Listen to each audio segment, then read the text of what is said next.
Okay, good evening. அப்ப இந்த கேள்வி உங்களுக்கு அனுப்பியிருக்கேன். எங்களோட 2வது ஸ்ட்ரக்சர் கேள்வி, ஃபைனல் எக்ஸாம்ல 2வது ஸ்ட்ரக்சர் கேள்வி. பிரதானமாக வெப்ப ரசாயனம், இயக்க ரசாயனம் இந்த பாடத்தை அடிப்படையாக கொண்டு தானே வருது. அப்ப அதை பேஸ் பண்ணி தான் சரியா இந்த கேள்வி அனுப்பி. முதல்ல கைட் புக்ல என்னென்ன விஷயங்கள் தியரி ரீதியாக என்னென்ன விஷயங்கள் கிரேட் 12 கைட் புக்ல 11வது பாடமும் 12வது பாடம். சரியா கவனிங்க. நான் கைட் புக்ல உள்ள விஷயங்களை முதல்ல சொல்லிட்டு போறேன். என்னென்ன தியரி ரீதியா தெரிஞ்சிருக்கணும். சரியா? ஓகே, முதலாவது வரை விலக்கணங்கள். பாருங்க, வெப்பம்னா என்ன? சரியா, வெப்பம்னா என்னன்ற வரை விலக்கணம் தெரியும். அடுத்து வேலைனா என்ன, சக்தினா என்ன. சரியா? அப்ப இந்த வரை விலக்கணங்கள் எங்களுக்கு தேவை. அடுத்து தொகுதிக்குரிய வரை விலக்கணம். அடுத்து சூழல். அடுத்து எல்லை. சரியா, இந்த வரை விலக்கணங்கள் எங்களுக்கு தேவைப்படுது. தொகுதினா என்ன, சூழல்னா என்ன, எல்லைனா என்ன அப்படின்ற வரை விலக்கணங்கள் எங்களுக்கு தேவைப்படும். சரியா? அடுத்த விஷயம், சரியா, சடப்பொருள் பரிமாற்றத்தையும் சக்தி பரிமாற்றத்தையும் அடிப்படையாக வச்சுக்கொண்டு இந்த தொகுதியை 3 விதமா பிரிப்பாங்க. திறந்த தொகுதி, மூடிய தொகுதி, தனிமையாக்கப்பட்ட தொகுதி. அப்ப அது தொடர்பான விஷயங்கள் இந்த பாடப்பரப்புல உங்களுக்கு தெரியணும். அது சில உதாரணங்களும் தெரியணும்.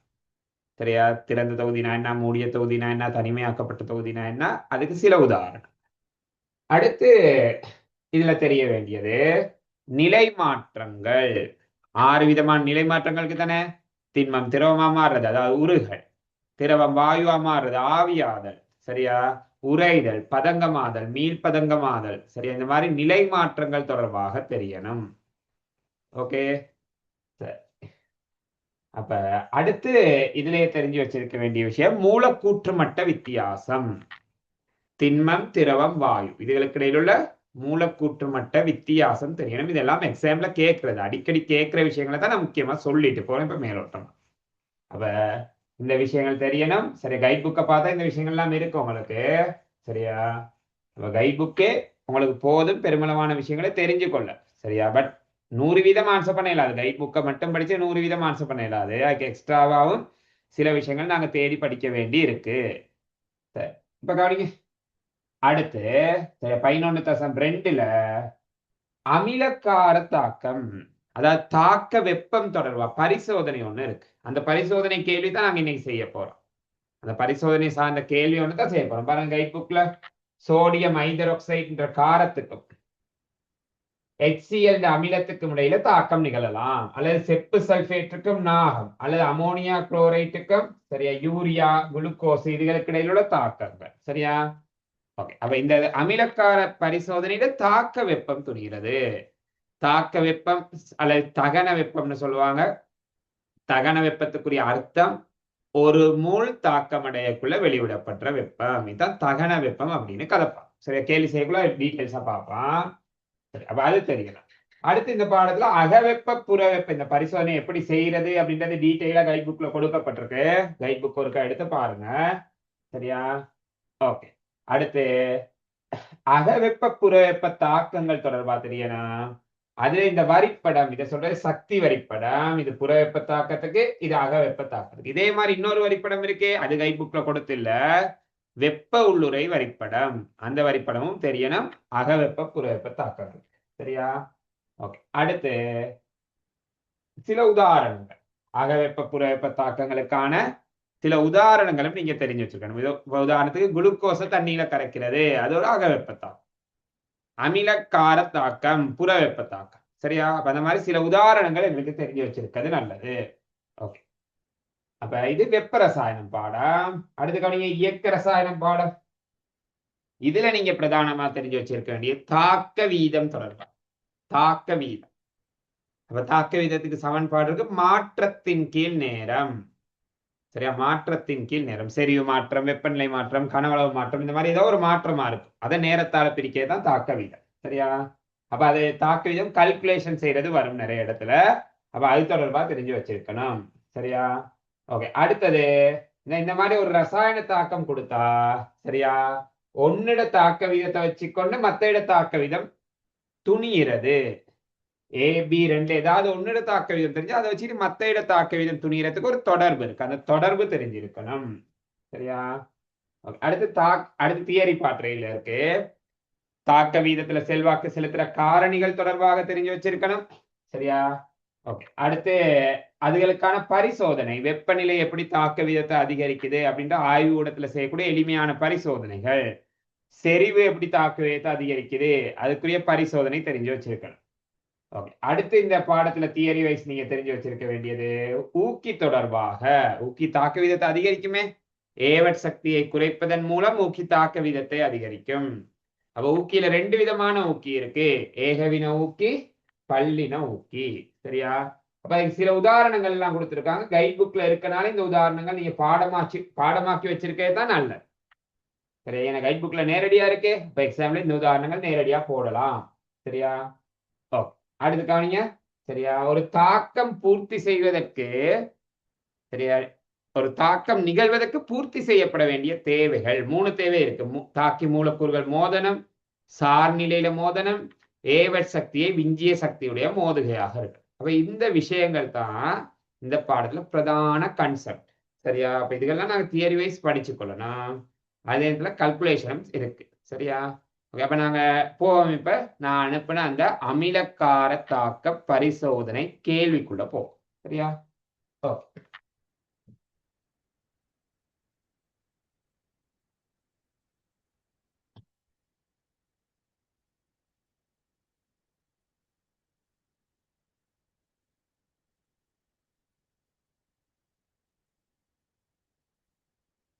சரி, கவனிங்க.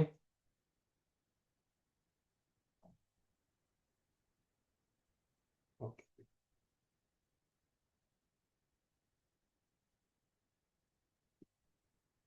அமிலக்கார தாக்க வெப்ப பரிசோதனை ஒன்று.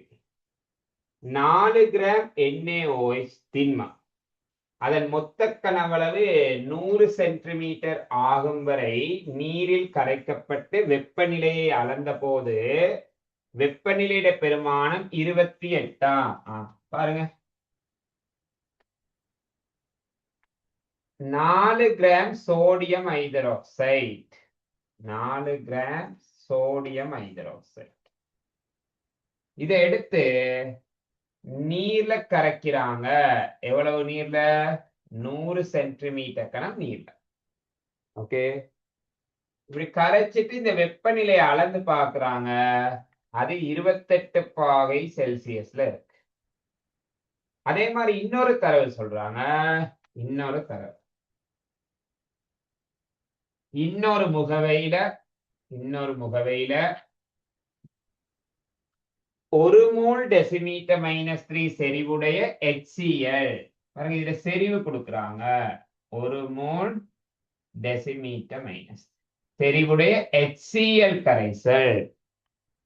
இந்த HCl கரைசல் 100 சென்டிமீட்டர் கணம் எடுத்திருக்காங்க. எடுத்து இதுல வெப்பநிலை அளந்து பாக்குறாங்க. அந்த வெப்பநிலை 30 பாகை செல்சியஸ் ஆக காணப்படுது. சரிதானே? வெப்பநிலை 30 காணப்படுது. அப்ப இது தரவுகள். நீரின் அடர்த்தி கொடுக்குறாங்க, நீர தன்வெப்ப கொள்ளளவு கொடுக்குறாங்க. சரி, அப்ப கவனிங்க, இதை வச்சுக்கிட்டு தகன வெப்பம், அமிலக்கார தாக்குதல தகன வெப்பம் தான் துணிய போறோம். அப்ப அதுக்கு ஒவ்வொரு படிமுறையா கேள்வி கேட்டு வாருங்க. இப்படி அந்த தகன வெப்பம் கடைசியா துணியிரம் அப்படின்றதே அவதானிச்சுக்கோங்க.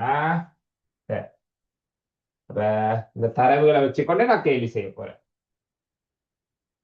மொழா கேட்கலாம்.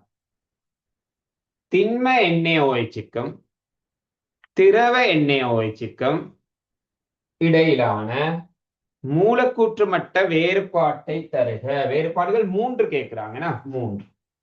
இப்ப இந்த மாதிரி கேள்வி வந்துட்டா, சரியா, நீங்க அட்டவணைப்படுத்தி எழுதுறது தான் சிறந்தது. ஓகே, அட்டவணை போட்டு எழுதுவான். சரியா?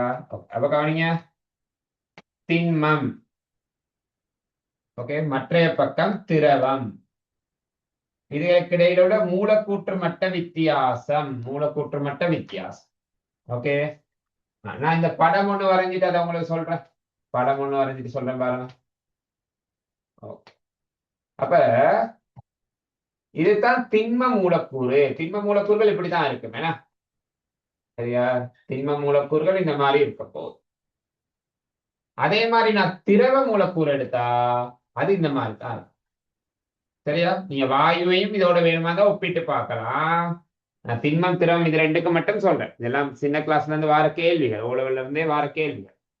அப்ப இங்க எழுதலாம், திண்ம மூலக்கூறுகள் திண்ம மூலக்கூறுகள் நெருக்கமாக காணப்படும். ரொம்ப நெருக்கமா பொதிந்திருக்கே, அப்ப நெருக்கமாக காணப்படும். திரவத்துக்கு எழுதுவீங்க ஐதாக காணப்படும். சரியா? ஐதாக காணப்படும். அப்ப இது ஒரு வேறுபாடு. இது நெருக்கமா இருக்கும். சரியா?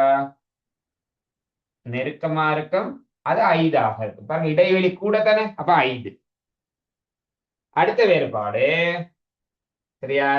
ஏன் இது நெருக்கமா இருக்குன்னா, இந்த மூலக்கூறுகள் இரண்டுக்கு இடையில உள்ள கவர்ச்சி விசை அதிகம். சரியா? மூலக்கூறுகளுக்கு இடையிலான கவர்ச்சி விசை அதிகம், அதனாலதான் நெருக்கமா இருக்கு. சரியா? அப்ப அத காரணமா எழுதலாம், மூலக்கூற்றிடை கவர்ச்சி விசை. மூலக்கூற்றிடை கவர்ச்சி விசை. சரியா? திண்மத்துக்கு அதிகம். நான் ஷார்ட்டா எழுதிட்டு போறேன். திண்மத்துக்கு அதிகம் சொல்லக்குள்ள தெளிவா தான் சொல்றேன், எழுதுறத ஷார்ட்டா எழுதுறேன். மூலக்கூற்றிடை கவர்ச்சி விசை திண்மத்துக்கு அதிகம். சரியா? மூலக்கூற்றிடை கவர்ச்சி விசை திரவத்துக்கு குறைவு. குறைவு. சரியா? இங்க அதிகம் எழுதிட்டு சும்மா ஒரு வரியில குறைவு, ஒரு சொல்ல இங்க குறைவுன்னு எழுதக்கூடாது. அப்படி எழுதுனா மார்க்ஸ் கொடுக்க மாட்டாங்க. ஃபுல்லா எழுத, ஃபுல்லா எழுத. இன்னொரு வேறுபாடு பாருங்க, இது சரியா திட்டமான வடிவம் உண்டு. திண்மத்துக்கு திட்டமான வடிவம் உண்டு, ஆனா திரவம் பாத்திரத்தின் வடிவத்தை எடுக்கும். ஏன்னா அது எழுதலாம். அது இல்லாம இன்னொரு வேறுபாடு சொல்றாங்க தானீங்க. இன்னொரு வேறுபாடு, சரியா? இதுல மூலக்கூறுகள் பெருமளவு அசையாது. ஏன், ரொம்ப நெருக்கமா இருக்கு அதனால அசையாது. இதுல ஐதா இருக்கனால அசையக்கூடியதானே. இந்த அசைகிறத வச்சு சொன்னா வேகம் தொடர்பா எடுத்து காய்க்கலாம். இது வேகம் குறைவு, இது வேகம் கூட. ஏன், நல்ல அசையுமே, அப்ப வேகம் கூட. வேகத்தை வச்சு எழுதாம இயக்க சக்தியை வச்சுதான் இதுக்கு எழுதணும். வேகம் கூடனா இயக்க சக்தி கூடயே. ஏன், சமன்பாடு என்ன, அரை mv வர்க்கம் தானே சரியா இயக்க சக்திக்கு. அப்ப இங்க திண்மத்துக்கு எழுதுங்க, மூலக்கூறுகளின் சராசரி இயக்க சக்தி திண்மத்துக்கு குறைவு. சரியா? திரவத்துக்கு மூலக்கூறுகளின் சராசரி இயக்க சக்தி அதிகமாக இருக்கும். அப்ப அதுவும் பிரதான வேறுபாடுகள். சரிதானே? இதே மாதிரி நீங்க வாயுக்கும் தெரிஞ்சிருக்கணும். ஃபைனல் எக்ஸாம்ல எப்படி கேட்பாங்கன்னு தெரியாது. சரியா? இது அப்படியே பாடமாகிட்டு போறது மட்டும் யூஸ் இல்லை. என்னென்ன படிக்க இருக்கோ அது எல்லாத்தையும் படிச்சுட்டு போறதுதான் நல்லது. சரியா? இப்பவே முக்கியமான விஷயங்கள் சொல்லக்குள்ள சரி அந்த விஷயங்கள் உங்களுக்கு தெரியலாட்டி சரி அந்த விஷயங்களை கட்டாயம் தேடி படிச்சு கொள்ளுங்க, எக்ஸாமுக்கு யூஸ்ஃபுல்லா இருக்கும். சரியா? வாயுவையும் ஒப்பிட்டு பார்க்க தெரியணும் இதோட. கவிஞ ரெண்டாவது, சோடியம் ஹைட்ராக்சைடுக்கும் HCl-க்கும் இடையிலான தாக்கத்தை அடிப்படையாக கொண்டு பின்வரும் வினாக்களுக்கு விடையளிக்க. இது எவ்வகையான தாக்கம்? இப்படி ஒரு கேள்வி வந்துட்டா, எவ்வகையான தாக்கம் அப்படின்னு ஒரு கேள்வி வந்துட்டா 2 வகையான தாக்கங்கள் தான் இருக்கு. ஒண்ணு அகவெப்ப தாக்கம், இன்னொன்னு புறவெப்ப தாக்கம். ஏன்னா அமிலம் காரம் சம்பந்தப்பட்டா யோசிக்காம நீங்க புறவெப்ப தாக்கம்னு எழுதணும். பெரும்பாலும் அது புறவெப்ப தாக்கம் தான். அதை இப்படி யோசிக்கலாம், எந்த தாக்கத்துக்கு வெப்பநிலை கூடுதோ, தாக்கம் நிகழக்குள்ள வெப்பநிலை கூடுதோ அது புறவெப்ப தாக்கம். தாக்கம் நிகழக்குள்ள எதுக்கு வெப்பநிலை குறையுதோ அது அகவெப்ப தாக்கம். ஏன், வெப்பநிலை குறைஞ்சா சூழல் உள்ள வெப்பம் உள்ளுக்கு வருமேனா, அப்ப வெளியே உள்ள வெப்பம் உள்ளுக்கு வந்தா அது அகவெப்பமே. வெப்பநிலை கூடுனா உள்ள வெப்பம் வெளியே போகும். தொகுதியில உள்ள வெப்பம் சூழலுக்கு போனா அது புறவெப்பம். அப்ப இது எவ்வகையான தாக்கம் அப்படின்ற கேள்விக்குரிய பதில் புறவெப்ப தாக்கம். புறவெப்ப தாக்கம். சரியா? பி பகுதி கவனிங்க, பி பகுதி. இந்த தாக்கத்துக்கான சக்தி தாக்க பாதை வரைவை வரைக. இப்படி ஒரு கேள்வி வந்துட்டா சக்தி தாக்க பாதை வரைவு கவனிங்க. அப்ப நான் குறிப்பிடுறேன், எக்ஸ் அச்சுல தாக்க பாதை, சரியா? எக்ஸ் அச்சுல தாக்க பாதை, y அச்சுல சக்தி, y அச்சுல சக்தி. இது ஒரு புற வெப்ப தாக்கம் தானே. அப்ப புற வெப்ப தாக்கம்னா தாக்கிட சக்தியை விட விளைவிட சக்தி குறைவா இருக்கு. ஓகே, இது தாக்கி, இது விளைவு, சரியா? அதே நேரத்துல இதை நாங்க பூர்த்தி செய்யணுமே, இந்த மாதிரி தான் குறிப்போம். ஏன்னா இதை தாக்கி விளைவு, இந்த மாதிரி தான் வரைவு. அப்ப இது இந்த வரைவும் ஓகே தான், சக்தி தாக்க பாதை வரைவுனா, சரியா? இன்னொன்னு சக்தி மட்ட வரைவுன்னு ஒண்ணு இருக்கே, சரியா? இதுலயும் எக்ஸ் அச்சுல சக்தி, y அச்சுல, சரி மாறி சொல்லிட்டேன், y அச்சுல சக்தி, எக்ஸ் அச்சுல தாக்க பாதை. கட்டாயம் இந்த எக்ஸ் அச்சு y அச்சு இதெல்லாம் போடணும், சரியா?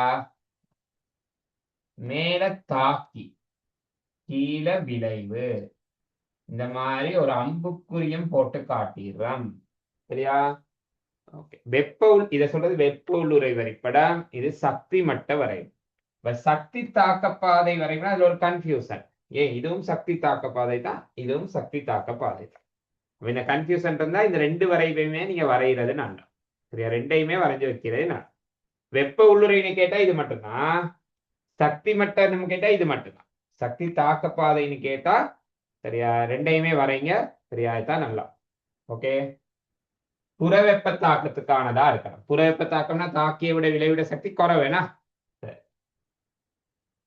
தீப்பகுதிக்கு பாருங்க, இந்த தாக்கத்துக்கான சமப்படுத்தப்பட்ட ரசாயன சமன்பாட்டை தருக. ஓகே, சமப்படுத்தப்பட்ட ரசாயன சமன்பாடு. கவனிங்க, எது எது தாக்கமடையுது? சோடியம் ஹைட்ராக்சைட்டும் தாக்கமடைய போறது, சோடியம் ஹைட்ராக்சைட்டும் HCl.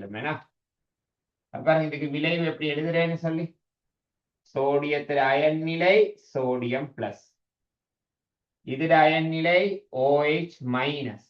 நீங்க எக்ஸாம்ல இதெல்லாம் எழுதி காட்டிக்கிட்டு இருக்க தேவையில்ல, விளைவு மட்டும் எழுதுனா சரி. நாங்க விளக்கத்துக்காக எழுதுறேன். இதுல அயன் நிலை H பிளஸ், இதுல அயன் நிலை Cl மைனஸ்.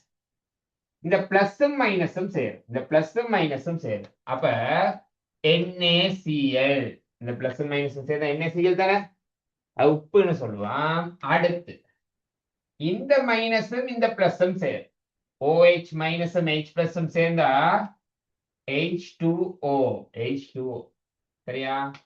பௌதீக நிலைமைகள் இடுவோம்.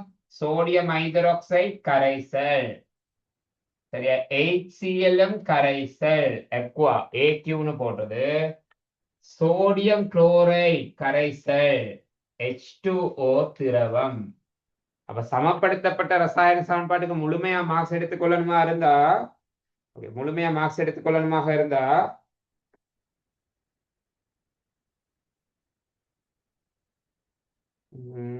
ஒரு டவுட் கேட்டிருக்கீங்க, வெப்ப உள்ளுறை எதை கேட்டீங்கன்றது புரியல. ஒரு மைக் ஆன் பண்ணி கேளுங்க, அதுக்குரிய விளக்கம் சொல்றேன். ஒண்ணு வெப்ப உள்ளுறை தானே, அதாவது அந்த வரைவை கேட்டீங்களோ தெரியல. ஓகே, முதலாவது வரைவு வந்து வெப்ப உள்ளுறை வரைபடம் தான். சரி, வருவோம் இங்க.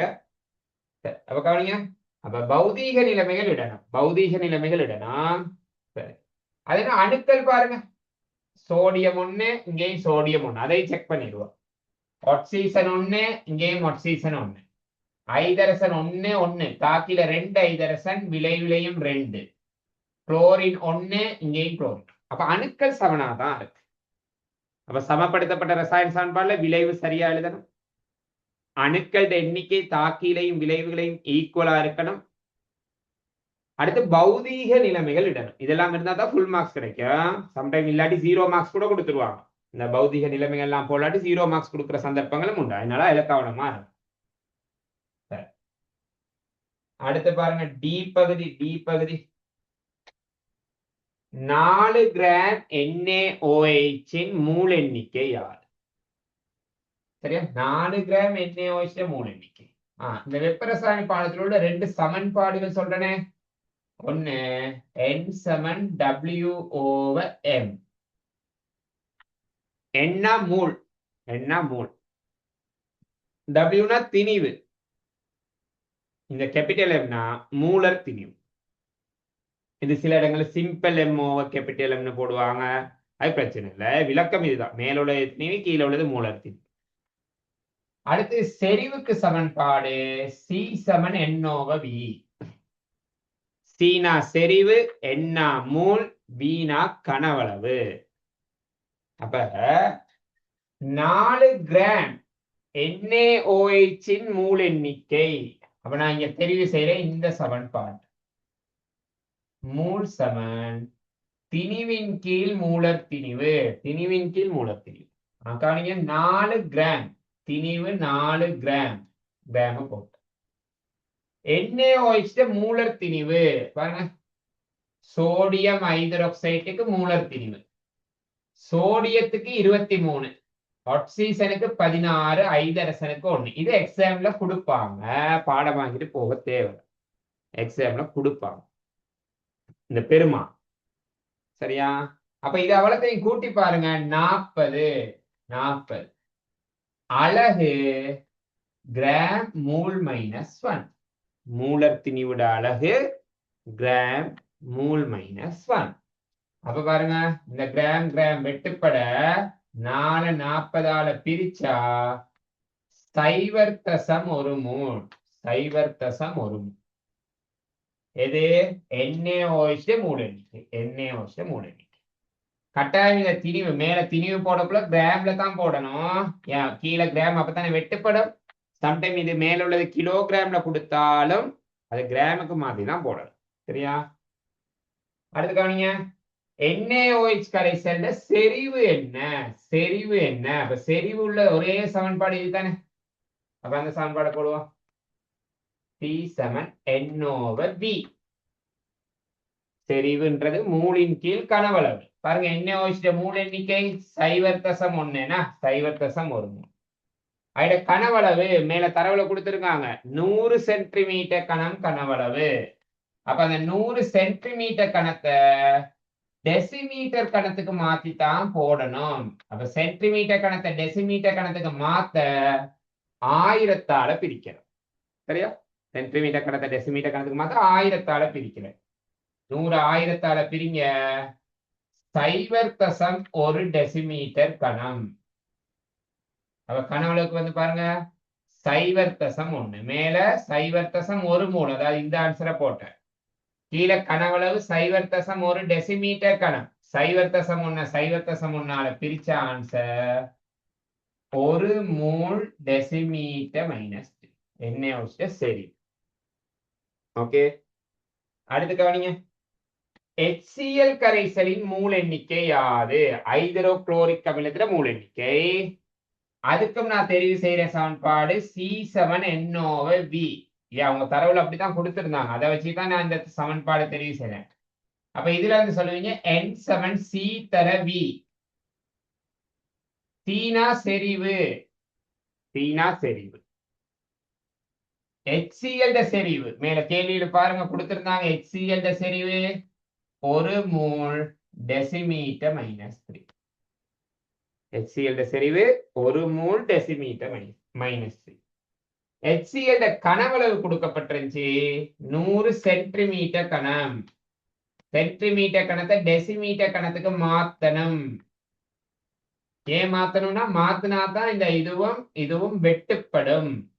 இங்க டெசிமீட்டர் -3 இருக்கு, அப்ப இது டெசிமீட்டர் கணத்துல தான் போடும். அப்ப இது நல்லா ஞாபகம் வச்சுக்கொள்ளுங்க. சென்டிமீட்டர் கணத்தை டெசிமீட்டர் கணத்துக்கு மாத்தா 1000ஆல பிரிக்கணும். மில்லி லீட்டரை டெசிமீட்டர் கணத்துக்கு மாத்த சொன்னாலும் 1000ஆல பிரிக்கணும். லீட்டர்ல கொடுத்து டெசிமீட்டர் கணத்துக்கு மாத்த வேண்டி வந்தா ஒண்ணுமே செய்ய தேவையில்ல, அப்படியே போட்டுருணும். ஏன்னா 1 லிட்டர் 1 டெசிமீட்டர் கணக்கு. சரியா, அப்ப இதை பிரிச்சு பாருங்க. இங்க 1 தானே இருக்கு, 100 1000ஆல பிரிச்ச ஆன்சர் 0.1. அப்ப NaOH 0.1 தான் சேர்க்கப்படுது. HCl-டையும் சைவத்தசம் ஒண்ணுதான் சேர்க்கப்படுது. ஓகே, அடுத்து கவனிங்க ஜி பகுதி. ஜி பகுதி NaOH-ம் HCl-ம் ஒன்றோடு ஒன்று கலக்கப்பட்ட போது கலவை அடைந்த அதி உயர் வெப்பநிலை. பாருங்க, NaOH-க்கு வெப்பநிலை கொடுக்கப்பட்டிருச்சாங்க. சரியா, NaOH வெப்பநிலை கொடுக்கப்பட்டிருந்துச்சு 28 பாகை செல்சியஸ். அப்படிதான் கொடுத்திருந்தாங்க தரவுல. HCl வெப்பநிலை கொடுத்திருந்தாங்க 30. இது ரெண்டையும் சேர்த்தோன்னு வருது கலவை. அந்த கலவையிட வெப்பநிலை சொல்றாங்க 40. 40 தான். சரியா, கேள்வியை பார்ப்போம். தாக்கத்தின் சராசரி வெப்பநிலை, தாக்கம்னு வரக்கூடாது, தாக்கிகளின். சரியா, தாக்கிகளின் சராசரி வெப்பநிலை. பாருங்க, இது ரெண்டு தானே தாக்கி, NaOH HCl. அப்ப இதோட சராசரி வெப்பநிலைனா அது ரெண்டையும் கூட்டிட்டு 2ஆல பிரிக்கணும். அப்ப இது ரெண்டையும் கூட்டி 2ஆல பிரிச்சா ஆன்சர் 29 பாகை செல்சியஸ். இதுதான் தாக்கிகளின் சராசரி வெப்பநிலை. அடுத்து கவனிங்க, வெப்பநிலை மாற்றம். உங்களுக்கு தெரியும் வெப்பநிலை மாற்றம்னா இறுதி வெப்பநிலையில இருந்து ஆரம்ப வெப்பநிலையை கழிக்கிறது. ரெண்டையும் சேர்த்தோன்னு வந்த இறுதி வெப்பநிலை பாருங்க, ரெண்டையும் சேர்த்தோன்னு வர இறுதி வெப்பநிலை 40 பாகை செல்சியஸ். ஆரம்ப வெப்பநிலைக்கு இப்ப ஒரு பிரச்சனை. HCl 30ல இருக்கு, NaOH 28ல இருக்கு. அப்ப இதுல எதை போடுவோன்ற பிரச்சனை வரும். அப்படி வந்தா சராசரியை தான் போடணும். ரெண்டுக்கும் சராசரி. தாக்கிகளுக்கு 2 வெப்பநிலை இருக்கே, அப்ப ரெண்டுக்கும் சராசரி. அப்ப கவனிங்க, இறுதி வெப்பநிலை 40. அப்ப இது ரெண்டுக்கும் சராசரி தான் ஆரம்ப வெப்பநிலை. எவ்வளவு? 29 தானே. அப்ப 40ல இருந்து 29 கழிச்சா வெப்பநிலை மாற்றம் 11 பாகை செல்சியஸ். வெப்பநிலை மாற்றம் 11 பாகை செல்சியஸ். அடுத்த கேள்வி பாருங்க. தாக்கத்தில் விளைவு கலவையின் திணிவை கணிக்க. விளைவிட திணிவு. அப்ப கவனிங்க, 2 தாக்கியல் சேர்த்தோம்னா 2 தாக்கிகள். சரியா, ஒண்ணு NaOH, அதோட கனவளவு 100. அடுத்து இதுக்கு HCl-ஐயும் இப்ப சேர்த்துட்டோம், அதுக்கும் என்ன கனவளவு 100 தானே. அப்ப விளைவு கலவையிட கனவளவு 100ம் 100ம் சேர்ந்தா 200 சென்டிமீட்டர் கனம். விளைவிட கனவளவு 200. நான் திணிவு காண போறேன். அப்ப திணிவு காண்றதுக்கு நான் பயன்படுத்துற சமன்பாடு அடர்த்தி சமன் திணிவின் கீழ் கனவளவு. அப்ப இதுல சொல்றேன் திணிவு சமன் அடர்த்தி தர கனவளவு. சரியா, அங்க நீட் அடர்த்தி கொடுத்திருந்தாங்களே எவ்வளவுன்னு சொல்லி 1 கிராம் சென்டிமீட்டர் மைனஸ் அடர்த்தி. நீட் அடர்த்தி. கனவளவு இங்க ரெண்டையும் விளைவிட கனவளவு ரெண்டும் சேர்ந்து வர விளைவிட கனவளவு 200 சென்டிமீட்டர் கனம். அப்ப இந்த தாக்க வெப்ப பரிசோதனையில திணிவு கேட்டா இப்படித்தான் திணிவு காண்றது. என்ன சமன்பாடுல? அடர்த்தி சமன் திணிவின் கீழ் கனம். சரியா, இப்ப கவனிங்க, இதுல இந்த சென்டிமீட்டர் மைனஸ் 3 சென்டிமீட்டர் கனம் வெட்டுப்பட திணிவுக்குரிய ஆன்சர் 200 கிராம். 200 கிராம். அப்ப இந்த கணிப்புக்கு என்ன எடுகோல் எடுத்தோம்னா, மேல கொடுத்தது இது முக்கியமே விளைவிட அடர்த்தின்னு கொடுக்கலே, நீரின் அடர்த்தி தான் கொடுத்தாங்க. அப்ப நாங்க எடுத்த எடுகோல் என்னன்னா, விளைவின் அடர்த்தி நீரின் அடர்த்திக்கு சமன் அப்படின்ற எடுகோல் எடுத்துதான் இந்த கணிப்பு செஞ்சிருக்கு. இந்த பரிசோதனையில ஒரு 3 எடுகோல் வரும். இந்த கணிப்புக்கு இதுதான் எடுகோல். விளைவின் அடர்த்தி நீரின் அடர்த்திக்கு சமம். கவனிங்க, எடுகோல். தாக்கத்தின் போது வெளிவிடப்பட்ட வெப்ப சக்தியை தருக. கவனிங்க, வெப்ப சக்தி எப்படி துணிகிறதுன்னு சொல்லி டெல்டா H. இதுக்கு சமன்பாடு ms தீட்டா. வெப்ப சக்தியை துணிகிற வெளியிடப்பட்ட வெப்ப சக்தியை துணி, இதுதான் சமன்பாடு. என்ன விளைவிட திணிவு? இந்த இருக்கு விளைவிட திணிவு 200 கிராம். எஸ்னா விளைவின் தன்வெப்ப கொள்ளளவு. மேல தரவுல பாருங்க, தன்வெப்ப கொள்ளளவு கொடுத்திருப்பேன் 4.2 ஜூல் கிராம் -1 கெல்வின் -1. வெப்பநிலை மாற்றம் அந்த மேல கண்டமே வெப்பநிலை மாற்றம் 11 பாகை செல்சியஸ் தான் வந்துச்சு. வெப்பநிலை மாற்றத்தை பாகை செல்சியஸ்ல போட்டாலும் கெல்வின்ல போட்டாலும் ஒரே பதில் தான் வரும். அப்ப 11 கெல்வின். கெல்வின் -1 வெட்டுப்படும், கிராம் -1 கிராம் வெட்டுப்படும். இது வெட்டுப்பட்டனால தான் இந்த திணிவை நான் கிராம்லயே வச்சிருக்கேன். பொதுவா திணிவை கிலோகிராமுக்கு கொடுப்பாங்களே, ஏன் நான் இங்க கிராம்ல வச்சேன்னா தன்வெப்ப கொள்ளளவு கிராம் -1ல இருக்கு. உங்களுக்கு எக்ஸாம்ல இது கிலோகிராம் மைனஸ் ஒன்று கொடுத்தா நீங்களும் இங்க திணிவை கிலோகிராமுக்கு மாற்றணும், அப்பதான் வெட்டுப்படும். சரியா? அப்ப இது அப்படியே பெருக்கலாம். சரியா? இது அப்படியே பெருக்கலாம். எது 200 4.2 பெருக்கிட்டு 11 பெருக்கணும். ஓகே, பெருக்கி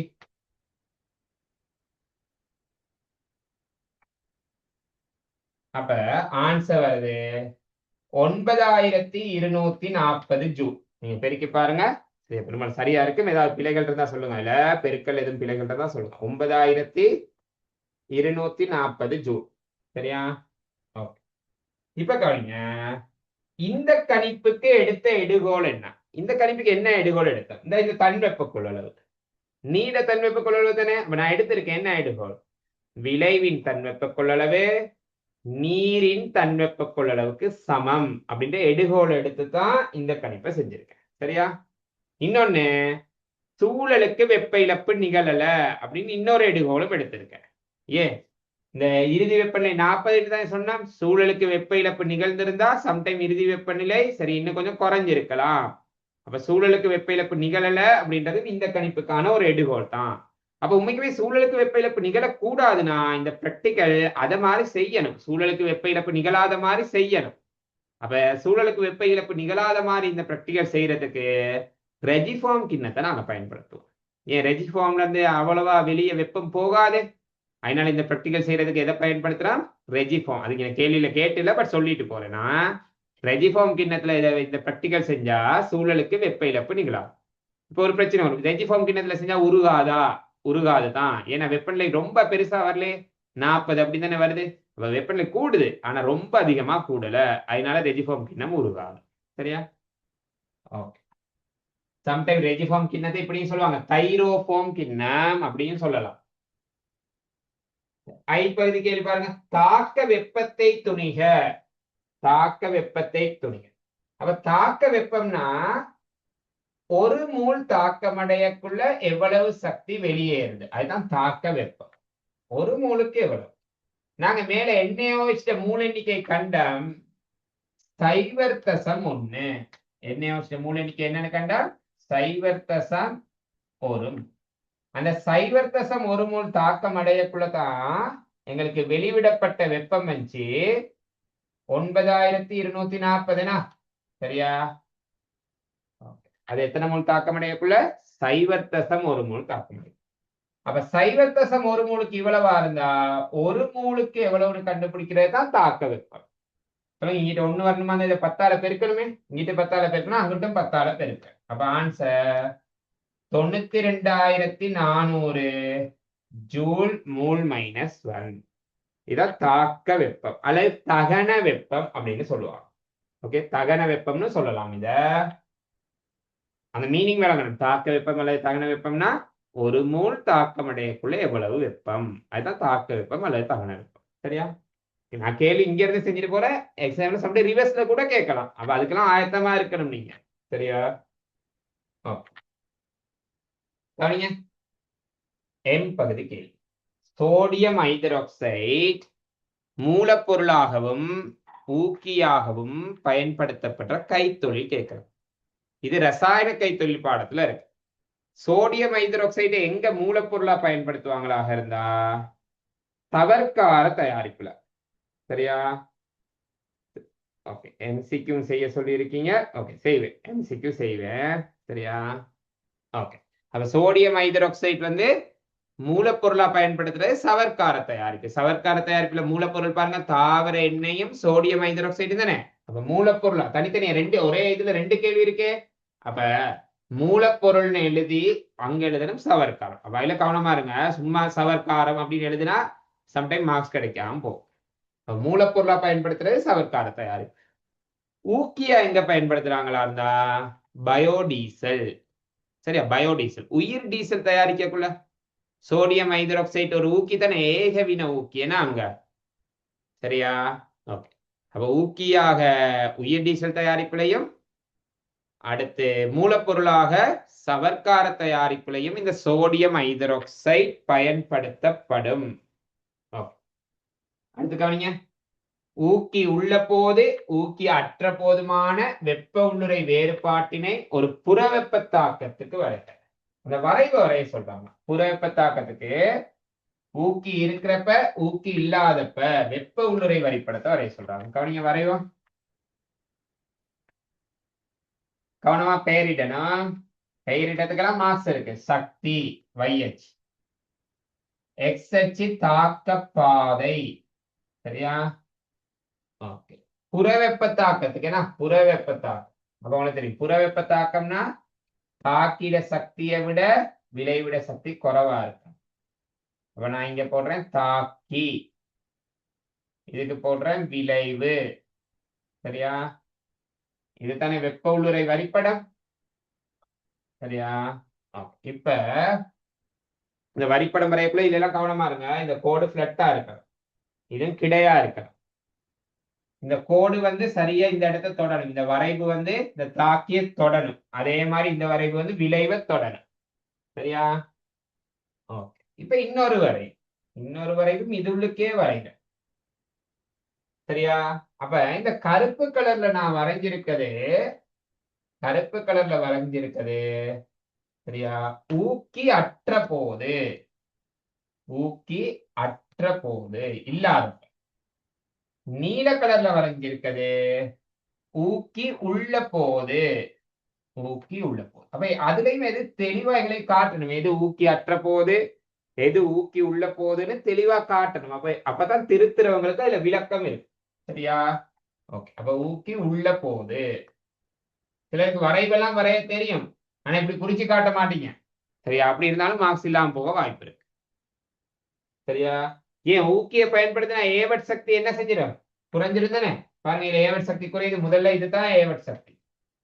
ஊக்கி அற்ற போது இதுதான் ஏவட் சக்தி. ஊக்கிய பயன்படுத்தின பிறகு இந்த இவ்வளவுதான் ஏவட் சக்தி. ஏவட் சக்தி என்ன செய்யுது, குறையுது. ஊக்கி ஏவட் சக்தியை குறைப்பதன் மூலம் தாக்க வீதத்தை அதிகரிக்குது. சரியா?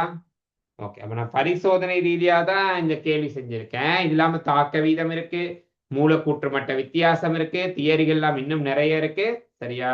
இப்போ பாஸ் பேப்பர்ல இன்னும் இது சார்ந்த கேள்வி போடல, ஆனா உங்களோட கைட் புக் எடுத்து பாருங்க. சரி, ஒரு முக்கியமான விஷயமா இதை கொடுத்துருக்காங்க.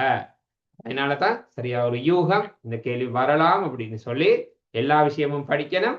சரியா? இப்படி வரலாம் அப்படின்ற விஷயங்களுக்கு கொஞ்சம் கூடுதல் முக்கியத்துவம் கொடுத்து படிங்க. சரி, அந்த மாதிரி நீங்கள் நிறைய விஷயங்கள் யூகிச்சு படிக்கணும். நீங்களாம் நிறைய யூகிக்கணும். பாஸ் பேப்பரை பார்த்து நீங்க நிறைய யூகிக்க பழகிக்கணும். சரியா? ஓகே. அப்ப பாய். நாளைக்கு மார்னிங் சரி அதுக்குரிய கேள்வியில் இப்போ அனுப்பி வைக்கிறேன். என்ன செக்ஷன், பெஸ்கல்ட கோட்பாடு மார்னிங் செக்ஷன்ல பார்ப்போம். சரியா? Okay bye, good night.